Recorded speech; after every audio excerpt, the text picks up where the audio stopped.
Everybody's set. If everybody's set, we're ready to begin.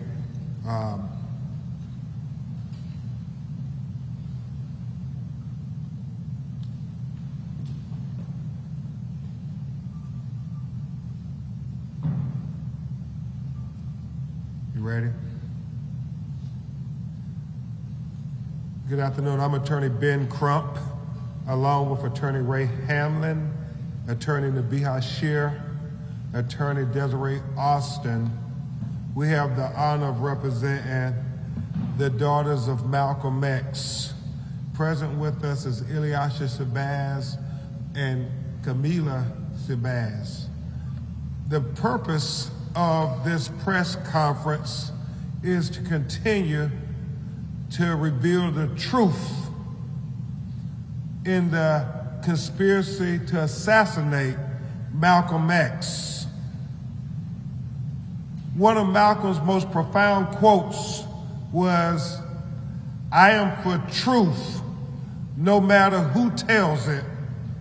I am for justice, no matter who is for or who is against." Well, today we hope to get a little closer to truth of what happened when Malcolm X was assassinated, so we can get some small measure of justice, Ilyasha, for you and your sisters. What do we know? What do Attorney Hamlin and Attorney Shear and us know that is not foreign to you all is that the FBI had many informants in the Audubon ballroom on that tragic day. We know that they withheld their information and did not let anybody know, send a directive that nobody is to reveal our presence in the Audubon ballroom where Malcolm X was assassinated. We know that Eugene Roberts, who was an NYPD officer and working in the Special Division Bossy, and we know that he was told he could not in any way give any information during the criminal trials of those who were convicted for killing Malcolm X. But he subsequently, much later in life before he died, did give interviews where he revealed that he was in the Audubon ballroom, showed that he was a member of NYPD, showed that he had been put on special assignment for Bossy, and said that, "I know I was not the only informant in the room." He said that they kept us isolated. We didn't even know who the other informants were when we were trying to gather information and trying to be accepted in to the circles of trust. He also said that he believed he witnessed a dry run of Malcolm X's assassination a week prior, or close in time, where you had the individual say the same words that history has revealed over and over again, with a person yelling out right before Malcolm was shot, "Nigga, get your hands out of my pockets." He said that a week before, the same exact thing happened. And it was his belief that that was a dry run. Also, from the Netflix documentary, Who Killed Malcolm X, Arthur Fulton, an FBI agent, confessed that he was in charge of 9 FBI informants who were in the Audubon ballroom on that fateful day when Malcolm X was assassinated. We know through multiple accounts that Raymond Wood, also working for NYPD and Bossy, was in the Audubon ballroom. We know that J. Edgar Hoover sent a directive in the released FBI files that to New York City do something about Malcolm X. We know that it was later revealed that John X. Ali Simmons, who was not present at the assassination, but was the National Secretary for the Nation of Islam, and the FBI withheld that John X. Ali was an informant for the FBI. And so today, as we continue to be able to establish the legal requirements to finally get some measure of justice for Malcolm X's family, to overcome the statute of limitations, we put forth the exception of fraudulent concealment. And in fraudulent concealment, we must show that the defendants conceal the existence of a cause of action. We must show that the plaintiffs remain ignorant of the cause of action until after the statute of limitations had expired, and that the plaintiff's ignorance was not due to lack of diligence. Nobody can say that Malcolm X's family has never, ever accepted what the government tried to tell them. They've always sought the truth. This is a case, State of New York versus Hendrickson's Brothers Incorporated, 840 F subsecond 1065, 1988 case in the Second Circuit. Furthermore, before Attorney Hamlin addresses you and we introduce you to a witness who has never before spoken and why his information that he's going to share with you all is so explosive and astonishing. A claim for fraudulent concealment also requires the plaintiff to show a material misrepresentation of existing fact. Well, we know that after the Manhattan District Attorney was able to show that they withheld exculpatory evidence that they made with knowledge of falsity.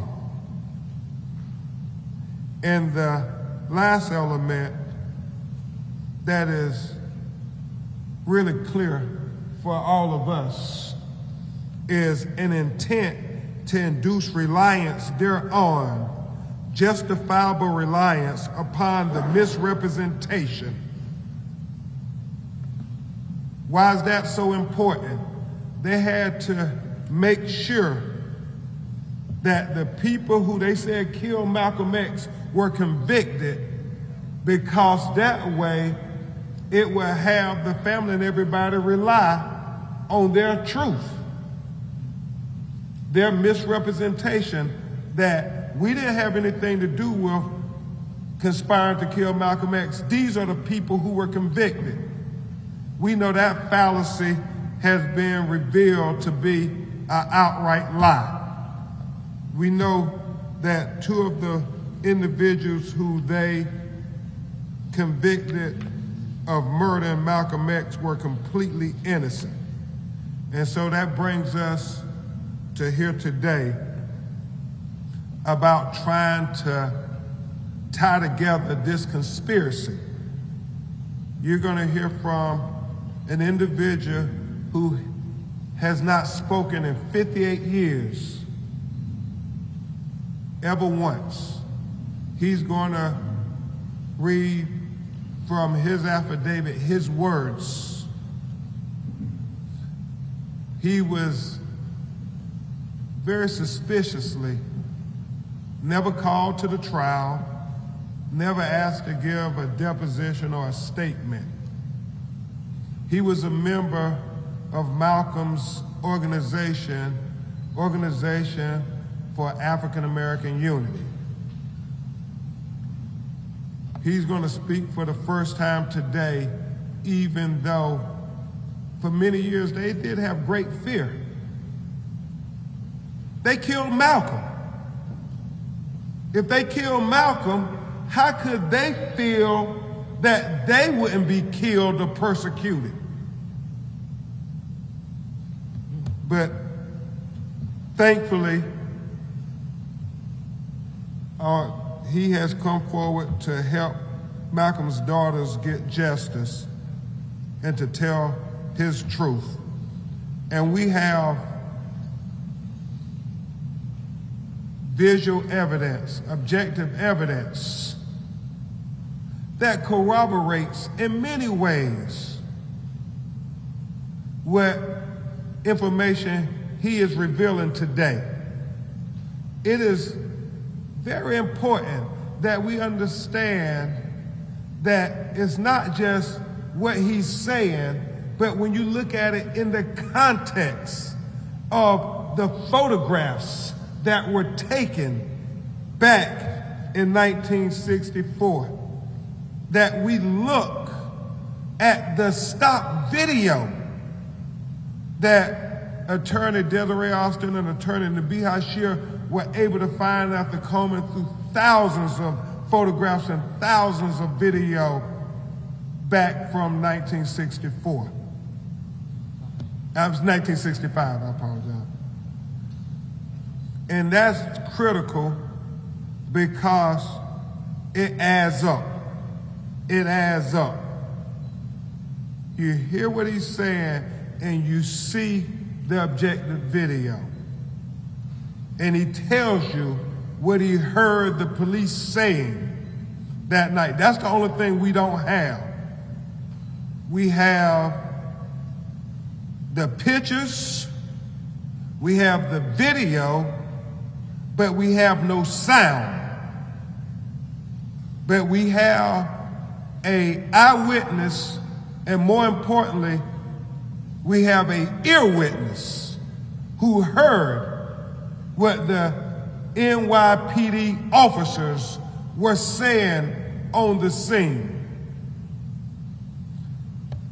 Before he addresses you, my co-counsel, who is a great attorney, a great Omega man, and has been with the family for years and helping them fight for truth and justice. I'm honored, so very honored to work with him. Attorney Ray Hanley. Thank you, Brother Crump. I'm sure everyone is here and you want to get to the reason why we're here today. What I can tell you is sometime back in March, I was contacted by a young lady who indicated that she had some information. She happens to be here today. And she had some information that might be helpful to our pursuit in this fight for justice. And I had the good fortune of meeting Mustafa Hassan on Good Friday of all days in my office in Newark.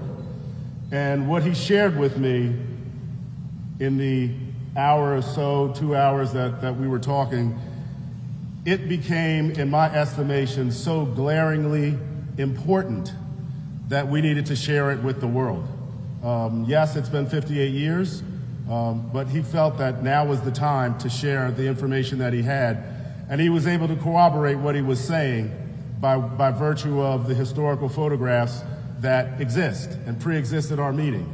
So in a very sort of little-known legal phrase that lay people aren't familiar with, the fact that he was present, he's there, members of law enforcement should have investigated and should have spoken to him. They did not. That is the epitome of deliberate indifference.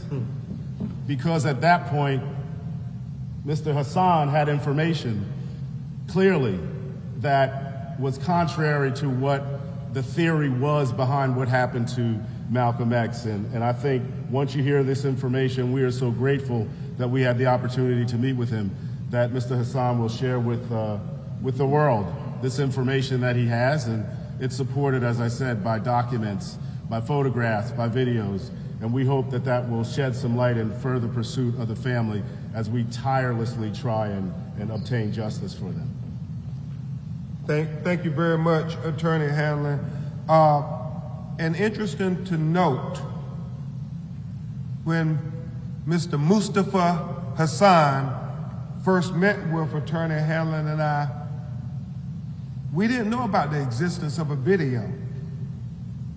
But when you see this video, it corroborates everything that he is saying. And so it is important that we understand this fraudulent concealment and that the government actually instructed the entities that were in that room, you cannot reveal your presence in that room. They did that for a reason. We think it was, as Attorney Hanlon and I just said, to try to misinform the public about their involvement in the conspiracy to assassinate Malcolm X.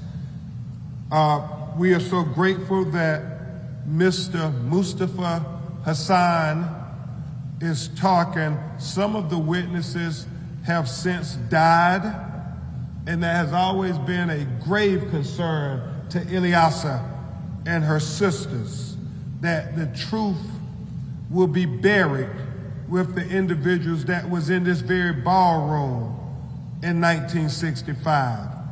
But thanks to the Most High, he is still here with us, and you will hear from him and hear that he is very keenly aware.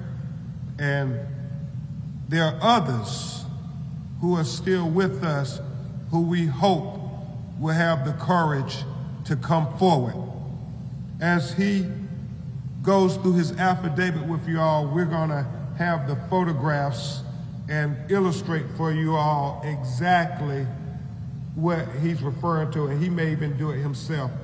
So without further ado, Mr. Mustafa Hassan, the witness who was right there beside Malcolm in the last moments of his life.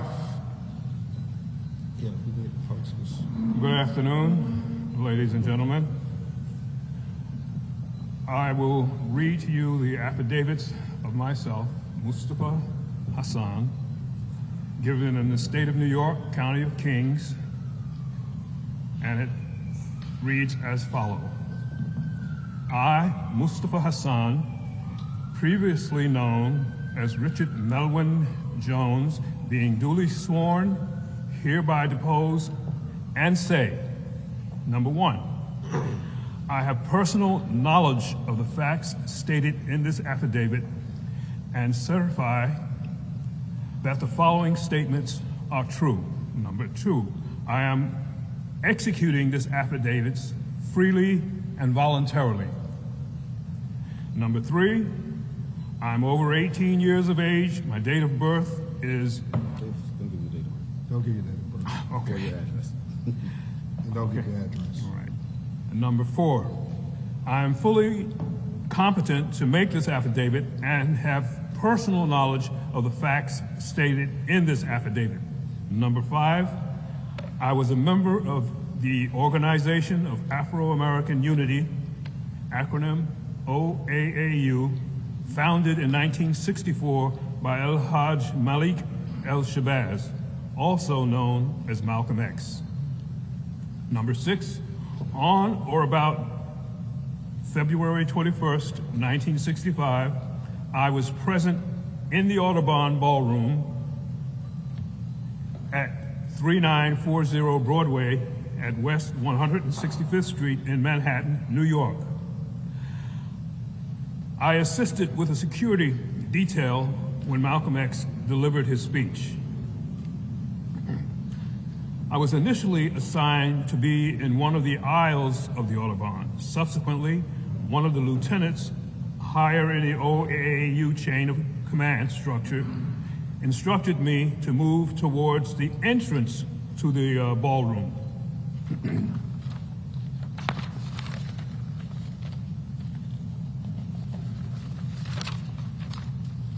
Number 8. As Malcolm X began his speech, a disturbance occurred when someone yelled, "Nigga, get your hand out of my pocket."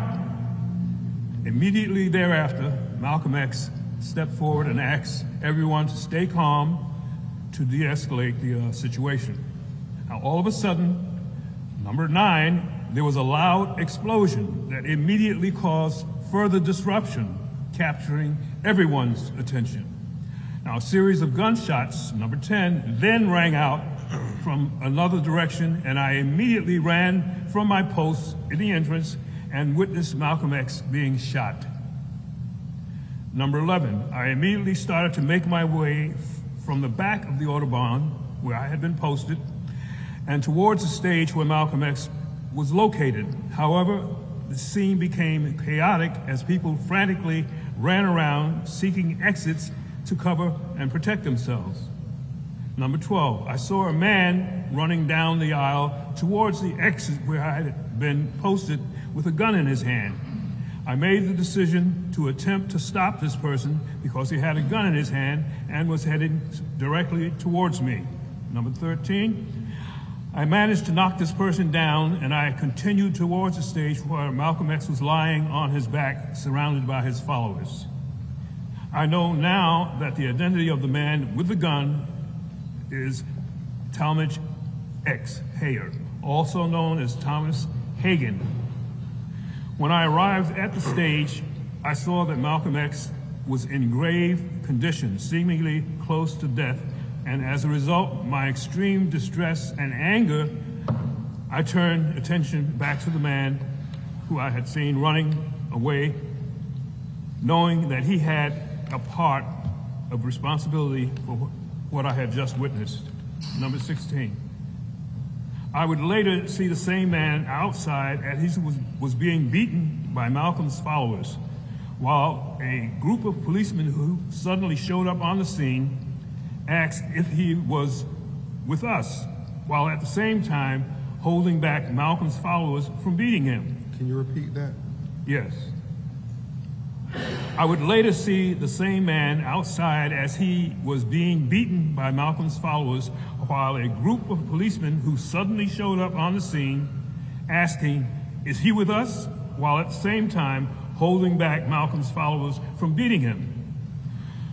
From my vantage point, this was an attempt by the police to assist in him getting away. Rather than allow the man to get away, I reached out and grabbed the man by his collar to prevent him from escaping, as evidenced in the attached photograph that you'll see. You'll see me grabbing Talmadge Hayer while a police officer tried to come between us in Exhibit A. Number 17, when he was in police custody, then I went back inside the Audubon and observed on stage Sister Betty Shabazz, Malcolm X's wife, Sister Yuri Kochiyama, a co-member of the OAAU, and others surrounding Malcolm's prone body. There are photographs of myself and other individuals trying to assist Malcolm in Exhibit B. Number 18, I later observed Malcolm X being removed from the Audubon as he was placed on a stretcher and then on a gurney to be taken to the hospital. I can be seen escorting Malcolm to the hospital outside of the Audubon as I help clear the way on the street to get him to the hospital as quickly as possible. Number 20. I later discovered One of the men assisting Malcolm was Eugene Roberts, an undercover agent with the Bureau of Special Services and Investigation in the New York City Police Department, NYPD, and Raymond A. Woods, another undercover agent with BOSSI, B-O-S-S-I, in the New York Police Department, was also present at the assassination. 21. I know Eugene Roberts has stated he believed he witnessed a dry run of Malcolm X's assassination on February 15th in 1965. I can attest that there were previous attempts on Malcolm X's life, and I believe I witnessed one earlier. After police and medical officials removed Malcolm's body from the Audubon, Sister Kochiyama stated that Ray Woods is said to have been seen running out of the Audubon and was one of the 2 people picked up by the police. I agree with Yuri Kochiyama. Number 23, there were no uniformed policemen in or around the Audubon the day Malcolm X was murdered compared to previous speeches and events where Malcolm was present. Number 24, to this day, despite my presence inside and outside of the Audubon on the day of the assassination, law enforcement never attempted to interview or obtain a statement from me regarding what I had seen, heard, and actually did on that day. Number 25, after Malcolm's assassination, I was concerned that the lack of law enforcement's focus on myself could change to interest in myself. I became so disillusioned by what I had seen and experienced that I had made arrangements to and did leave the country for a number of months as I sought a new residence for myself and my family. This was done out of concern for my and my family's safety and where I believe the United States as a society was headed. Number 26. I am aware that NYPD officials claim that Malcolm X exaggerated assassination attempts on his life. They believe Malcolm X's complaints and attempts on his life were a publicity stunt. After he contacted NYPD in July of '64, after he was approached in his car by 2 men when he arrived home that evening, I believe that Malcolm X's claims were valid because I personally witnessed one such attempt earlier in 1964. On the penalty of perjury, I hereby declare and affirm that the above-mentioned statement is true and correct to the best of my knowledge. Thank you. Thank you so much, Mr. Hassan. Before you take your seat, and before we show the video and go to Q&A, could you point out on this photograph where you're at, sir?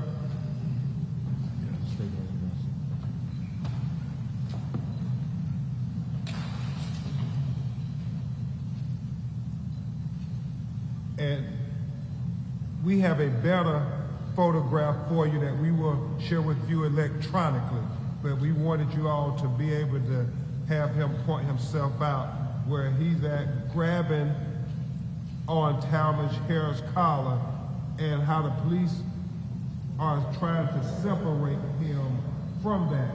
Now, a picture does tell 1,000 words, but when you put it in, a picture does tell 1,000 words, but when you put it in context with what he heard the police saying, is he with us? It goes back to what Eugene Roberts said. We didn't know who the informants were. I don't think the NYPD knew who was in that ballroom and for what reasons. They knew that they had police officers undercover in that ballroom. And that is something that he can put context to the photographs and the video you're about to see. Now, on this photograph here, can you point out, Mr. Hassan, where you at in this photograph with Malcolm? Hold it up a little. You can see it.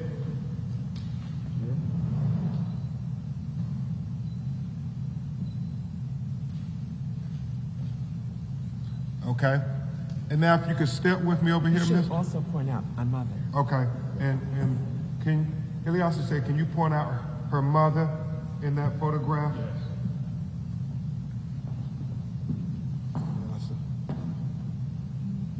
Very sure. And then finally, Mr. Hassan, can you point out where you're at in this photograph?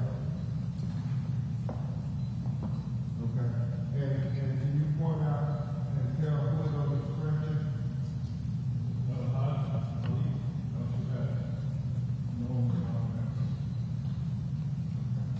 Thank you. And I know we'll let you sit down for a minute and then we'll have you stand back up.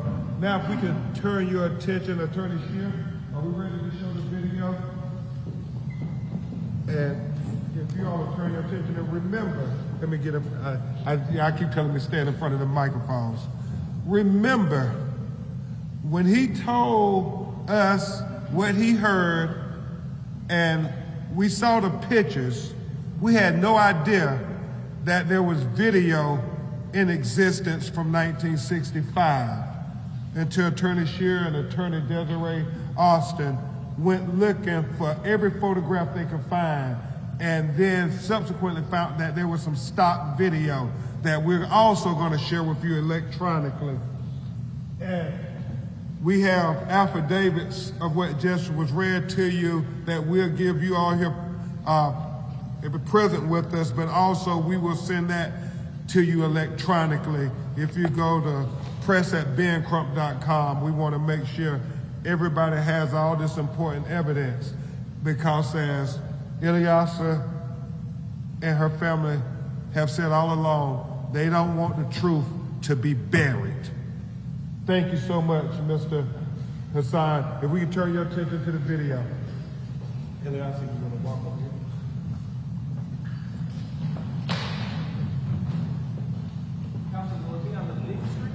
It's going to be on the big screen.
Once all the way through, and then we're going to have Mr.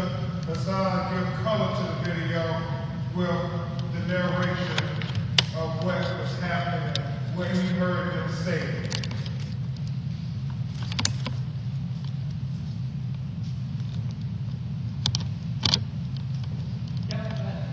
Everybody ready? Okay. Mr. Crump, I just want to make sure this is video of Mr. Hassan. No, this is stock video taken outside of the Audubon Ballroom in 1965, right after Malcolm X had been murdered. In fact, they got video from inside the ballroom too. This is the stock video from news services and wires that are on the internet. And Mr. Hassan is present. Mr. Hassan is present in the videos. As is Mr. Talmadge. As is Talmadge, as is Malcolm X, and as is Betty Sebastian. The video of that scene right there. Yes. And that's Mr. Hassan grabbing the collar. Yes. And then in the video, you see police pulling him back. But I will let him narrate for you. Any other questions before we begin the video? Talmadge's full name?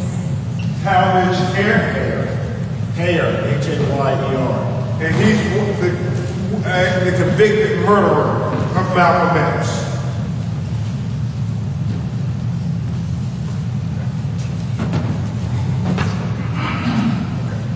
Any more questions before we begin the video? How long is it? Yes, sure. A minute and a half, if that, sure. Yes, sir. Hard copy of this later? Yeah, if you press it, Ben Crump, we will email links out. Thank you. BenCrump.com. Okay. Any other questions? If not, Attorney Nabiha Shir.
Okay, so that's the stock video. Any questions for Mr. Hassan? Attorney Crump, the man with the beard, can we confirm that that's Eugene Roberts? We understand that to be him. No shots of him giving Malcolm artificial respiration. Not that we have on this video. Or Yuri Kochiyama being there on the stage. Yeah. That's right. That was his wife, Okay. who was a nurse at the time, a registered nurse, giving him resuscitate. Yeah. I have a question, but I'd like to get it. Okay, well first we want to have Mr. Hassan, let's replay the video. And if you could, and I don't matter how many times we got to replay it, if you could show where you're present at in the video.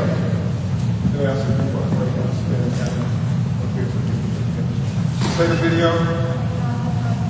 Okay, yep, we'll have you pause it. Okay.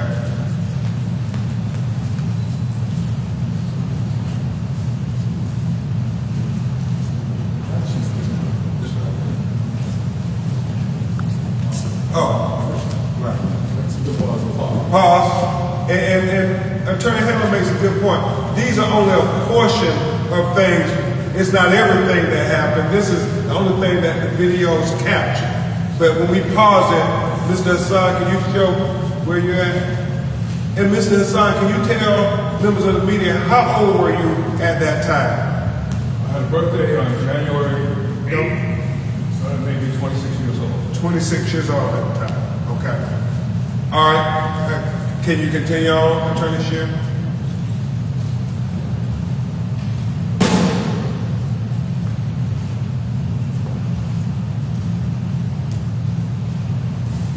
Okay, he's right there. Continue on, because I think at the 35th second, that's when it goes. That was walking to the hospital. That was walking to the hospital. Right here.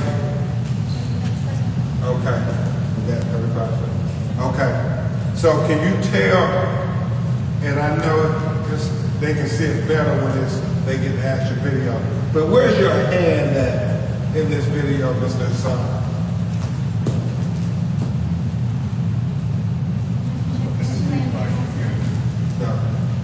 You can play back. The cameras, can you go back a little? Yeah. Okay. Okay. Go a little bit further. Right there. Yeah. Right there. And you were grabbing onto his collar. Yes. And a firm grip at that point. okay. And at some point, I know they can't hear you good. I want you to explain how you believe they were trying to get you away from him. You can continue the video. And do they make, at some point, do they pull your collar back? Yes, at one point, police knew that he was not going anywhere, so they executed the arrest. And that's when the crowd, mountain followers, stepped back. I also stepped back and released his collar. Okay. Continue.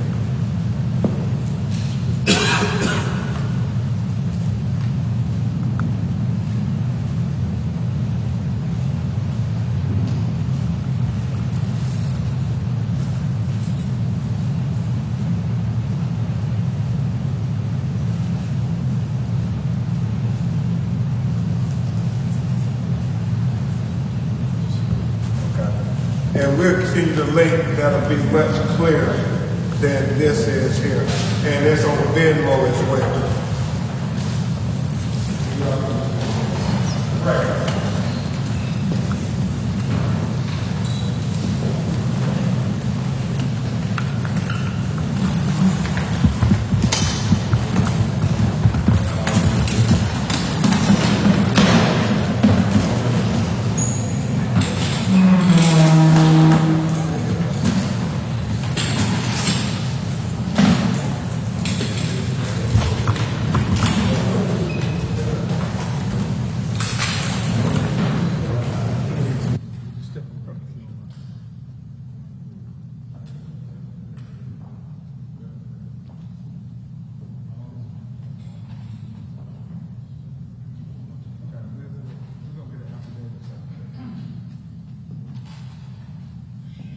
You have a seat and test. Just while y'all resetting up the spelling of Mr. Hassan's name is Mustafa. M is in Mary, U, S, T is in Tom, A, F, A. Mustafa Hassan, Hassan.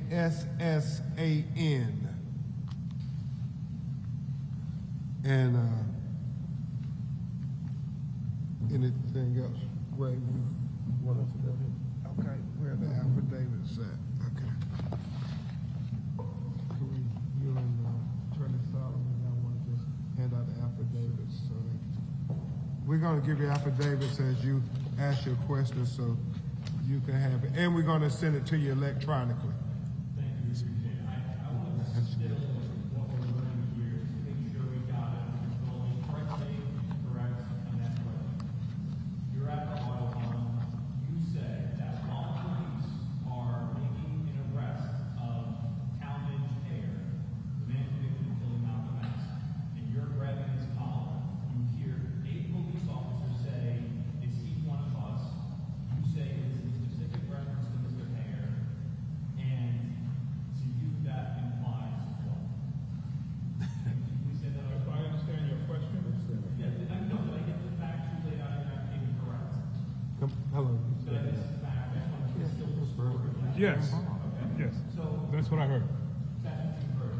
What made you think that one, the comment was in reference to Mr. Hager, Mr. Hager, and Because they ran up. what, yeah, why do you think it was in specific reference to him, and what did the implications seem to be? Initially, when I saw the melee in front of the Autobahn, and I saw that the victim was the same man that I had stopped earlier, I got as close to this melee action as I could to get a good look at him and to make sure that he did not get away.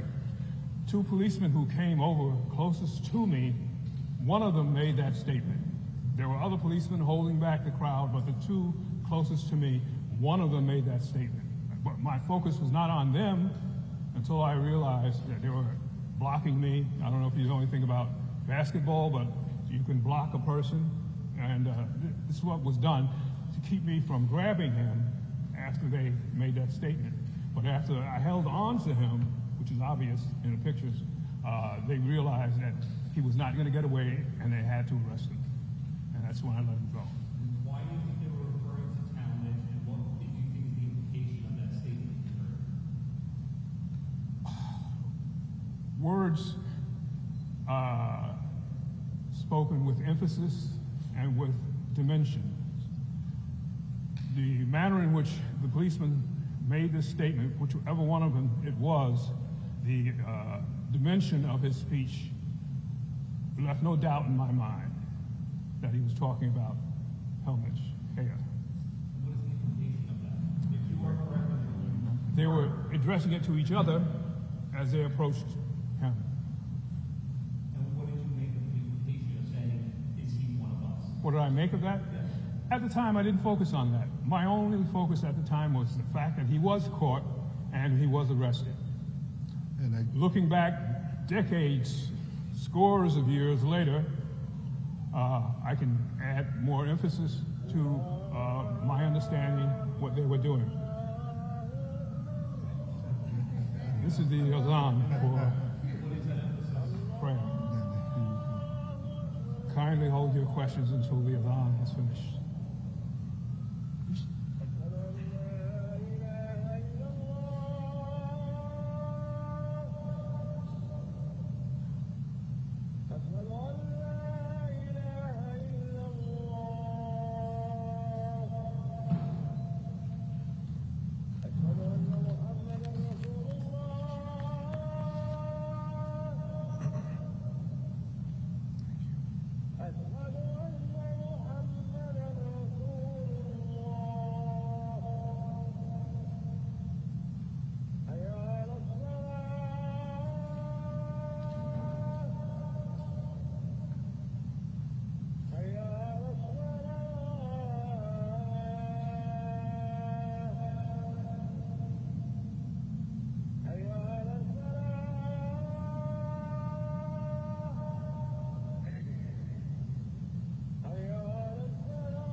I think I covered that.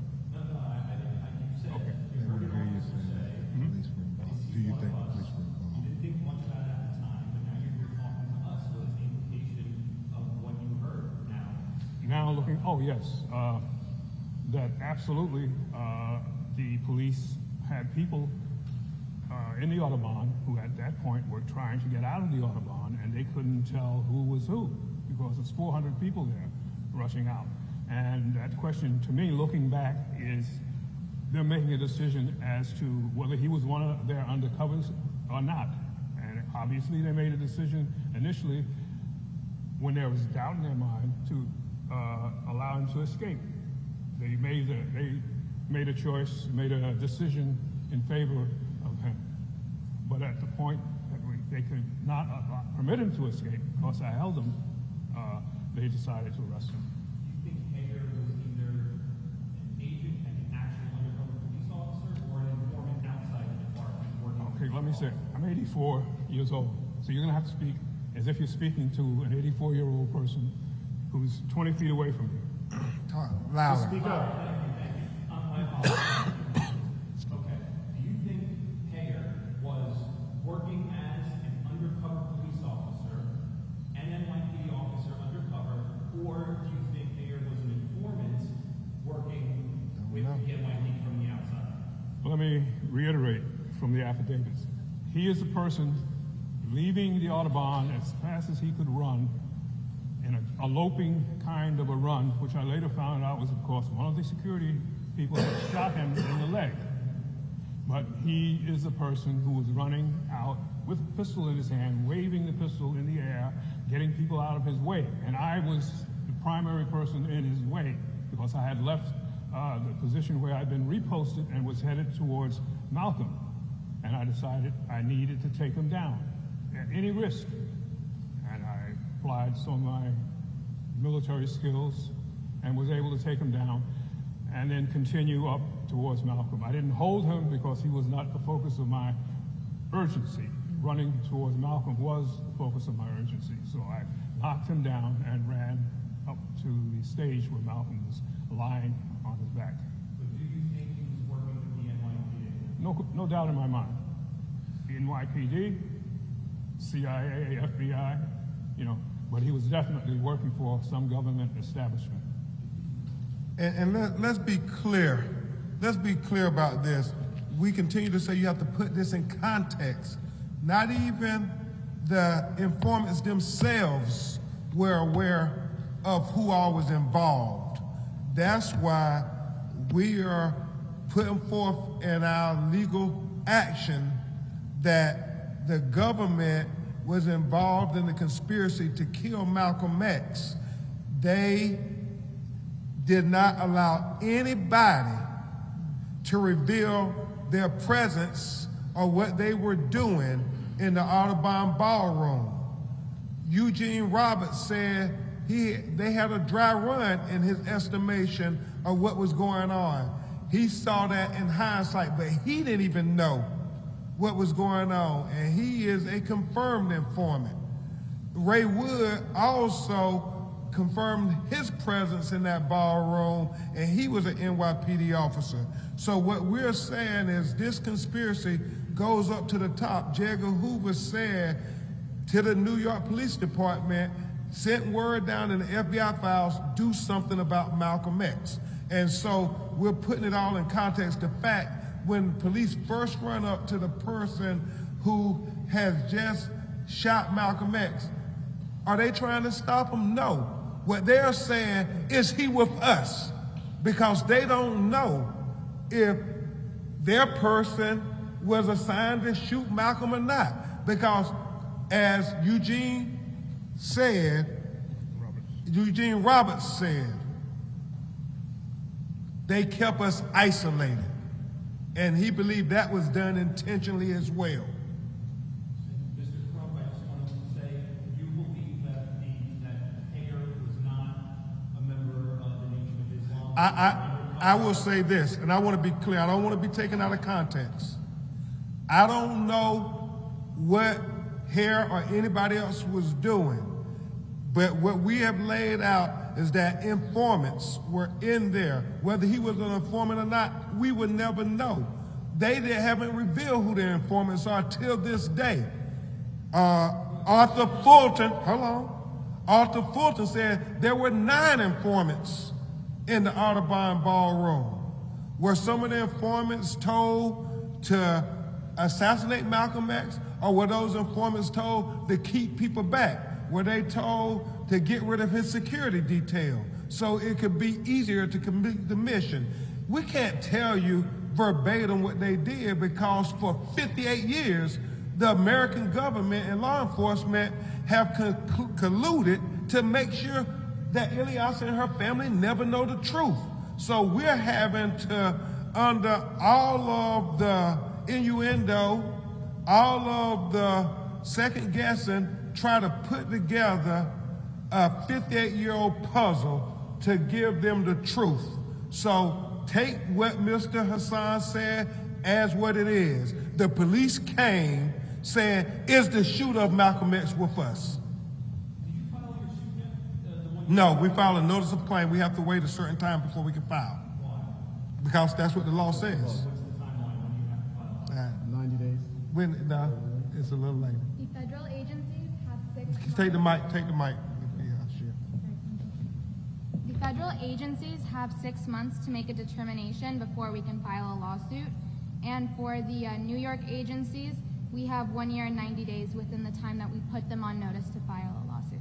Thank you. Mr. Hassan, I have a question for you.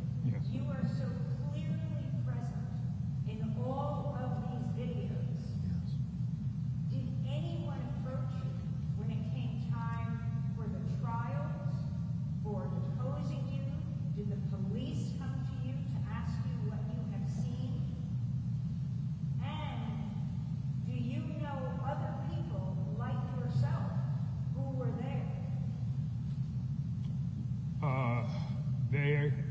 no time ever approached me before, during, or after the trial. And to answer whether there were other people there at the time, yes, there were. I have a first cousin, the son of my mother's sister, who was there that day. He would have been the youngest adult. He and his wife were there also. The two of them would have been the youngest adults there. Malcolm X's children would be naturally children. They were kids. But my first cousin and his wife were the two youngest adults there. He has passed. He died. I've seen her within the last 4 or 5 years when a street was dedicated in Harlem to Lambe Brack. I met her at that occasion, and she looked well and happy. Unfortunately, my cousin died of radiation cancer. And did you ever approach the police or the FBI, the authorities, to share what you had seen? No, no, and no. No.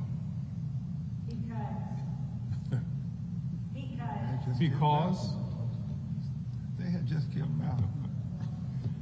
Terrorism, trauma. Because in my belief, they were the perpetrators. And they knew more than I did as a consequence of being the perpetrators of the event. Why would I go to them? And for whatever reason they called me, as the attorney stated, the reason that they failed to call me would have been that my testimony would have changed the outcome of the trial. It would have pointed a finger of guilt at the establishment, NYPD, or, as the attorney said, it could be FBI, CIA, any of the government organizations, because that would have been the consequence of my testimony. And that may be the reason they never called me. And of course, my reason for never approaching them is because I knew that they were involved on some level or levels. If I may, just one thing. I mean, you mentioned a variety of people did say they were informants. Did say that they had some connection to government. What about? I think this question What is about mine. Thomas Hare himself? He had. Oh, what about Thomas? Now I'm listening. This isn't for you. I think this is for the attorneys. Yeah. But for anyone. Right. Yeah. I mean, he has made a variety of public statements, but has he ever said that he ever said? Not that we're aware of. No, and this isn't about Talmadge Hare. This is about an awareness based on what's been confirmed by Mr. Hassan that members of law enforcement had to have been aware of other people that were working along with them to potentially have involvement in the assassination of Malcolm X. Otherwise, why say, is he with us? That's the whole point. He's not saying he was or he wasn't. But clearly, there was an awareness on their part that there were people who were with them that weren't police officers. And then, Correct. Well, that the assassination was happening and that this was some grand, plot to deal with the quote-unquote Malcolm X problem. and as you put it in full context, as Ilyas and I were just whispering to one another, put it in full context. And then they go out and let 2 innocent men spend 20 years in prison when they knew from day one that they were not involved. You have to put it all in context.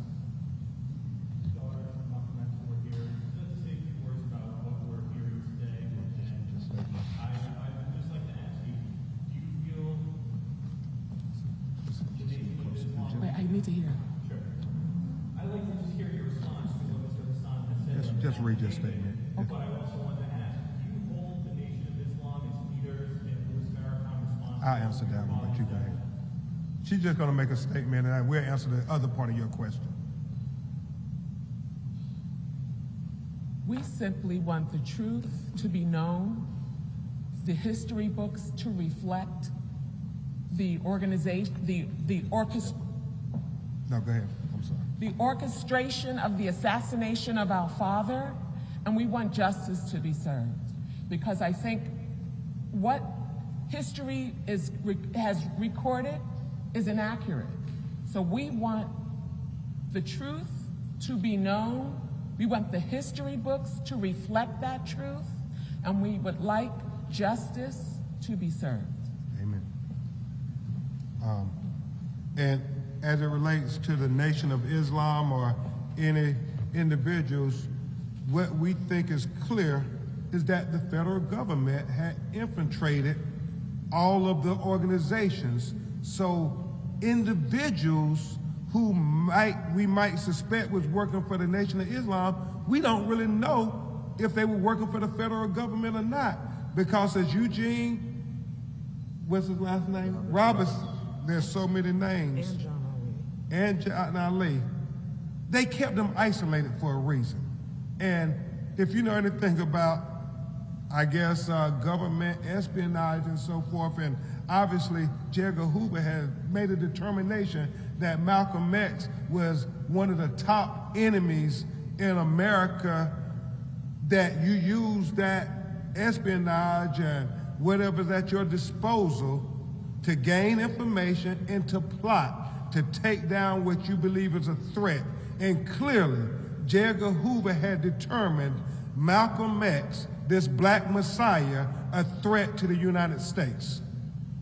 Any other? Yes, sir. Can you tell me going forward what you need to corroborate these claims from the law enforcement? It would be really good if the FBI let us have all the information that they have, but obviously they haven't done it in 58 years, so we're not very optimistic that they're going to do that now. What we will hope is that the New York government officials today, the current people who are in power, the mayor and the city council, will try to do justice by Ilyasa and her sisters, that the Justice Department, who have access to all information, will finally try to give some measure of justice to Malcolm X's family after these many decades of the psychological trauma, pain, and anguish that they've had to experience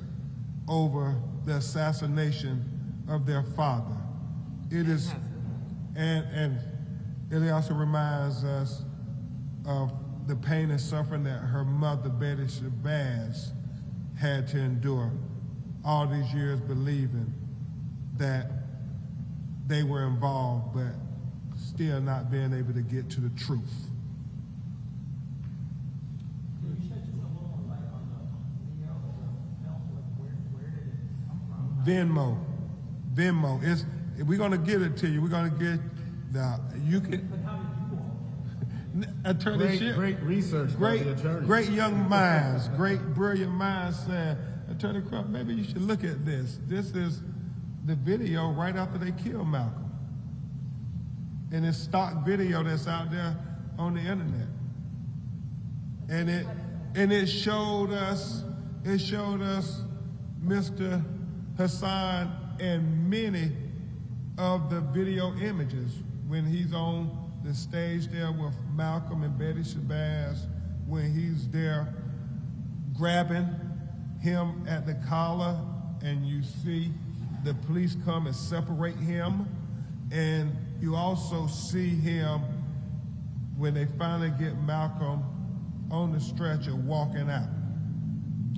So that's what that video was, and we only saw it 2 days ago, but it showed him throughout the video, just as many of the photographs show him in the video, and we're grateful that he came forward after seeing Ilyasa and the family fighting to try to get historic justice that had long been denied to them, to say, I'm going to tell them what I know.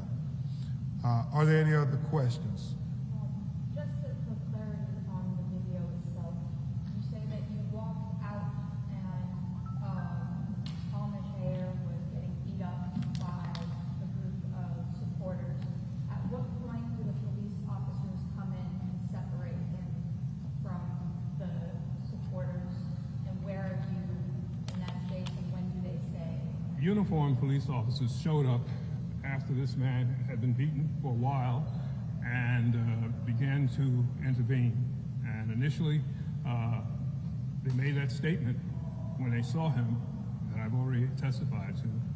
And it appeared to me, from my vantage point, that after they made a determination, they decided to let him go because they moved the crowd back and off of him, and he was making a lunge to escape, at which time I reached around the cop who was blocking me and made sure that he didn't escape. Grabbed his collar and I held on to it until they decided we have to make an arrest. He's been held at the scene of the crime, trying to escape. We have no choice but to arrest him. But they were prepared to let him go. And that's my perspective, looking back on the film and also recollection. We will keep you informed. Attorney DeMario Solomon Simmons, another great lawyer and a member of Omega's here. He wanted to make just a brief statement because we're fighting for the truth to come out on so many fronts. And he is the attorney with the survivors of the Tulsa race massacre. And so, Attorney Solomon Simmons, if you make a brief statement. Sure. I'm Attorney DeMario Solomon Simmons. I'm from Tulsa, Oklahoma. And as Ben stated, I represent the last 3 known living survivors of the Tulsa race massacre. And that's why it was so important for me to be here today to stand with Malcolm X's family and his amazing attorneys, including my good friend and mentor, Ben Crump, because these are the type of historical wrongs and murders and destructions of black communities and black leaders must be some accountability. This family, just like my clients, have lived with trauma for 102 years. They lived with trauma for almost 60 years. And it's something that they deal with each and every day. And what it says is if you cannot bring the perpetrators of the murders of people like Malcolm X, who was a worldwide figure, or if you cannot bring the perpetrators of the Tulsa Race Massacre, which is the largest race massacre in the history of this country, if there is no accountability, that means no black person is safe, period. That means that it's still 1857 and a black man has no rights that a white man is bound to respect. You have the video, you have the pictures, we have the same things in Tulsa, and you have a witness here telling you what you've heard. So I'm just proud to stand here with this family and with these amazing attorneys as they fight to get justice. I stand with them. Our organization, Justice for Greenwood, stands and fights with them, and calling upon President Joe Biden, the Biden administration, our dear sister Kristen Clark at the Department of Justice, to do the right thing by this family. Give them the information that they need. Give them truth. They're just asking for truth. That's all they're asking for. And the same things we're asking for with the Tulsa Race Massacre. So I stand here on behalf of my community and stand with this family. Thank you very much, Attorney Solomon Simmons.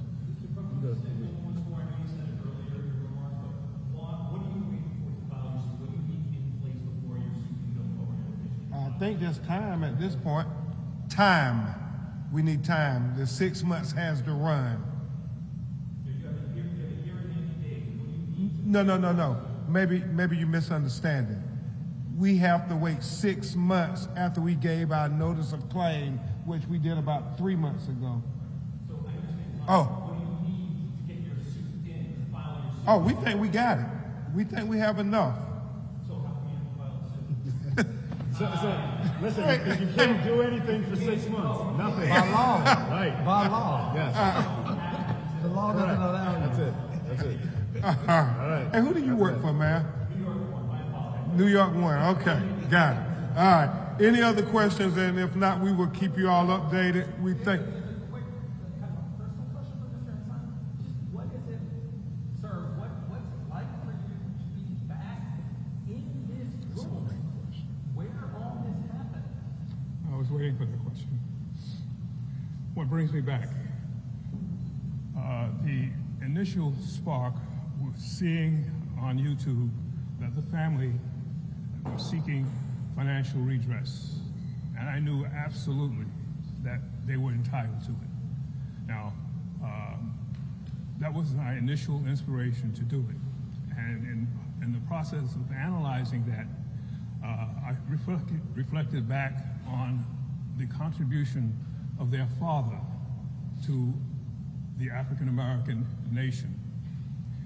In the previous year or last year of his life, he spent a lot of time in Africa planting seeds for the eventual recognition of the consanguinity of Africans and African Americans. This was done. He was accepted by scores of nations as a man among mankind, an outstanding human being and a brave warrior for his people. And they gave him the kind of welcome that after he was assassinated, I decided I'm leaving, going to Africa, not back to Africa, forward to Africa, where I could raise my family in a society that was one based on honorable respect for its own traditions and its own constitution, and that is justice for all, okay? So I left the country looking for a place and was amazed at the level of warmth that the African people showed me. I got as far as Cairo, and in Cairo, you've got to actually go there to know what it's like to be among very friendly, warm-hearted, loving, peace-loving people. And that's where I decided I would stay with my family.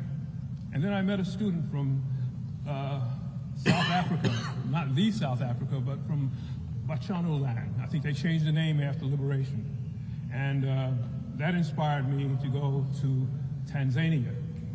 And so before I was able to make that move, circumstances in my personal life required that I return home and make the trip to Africa at another time, which I did.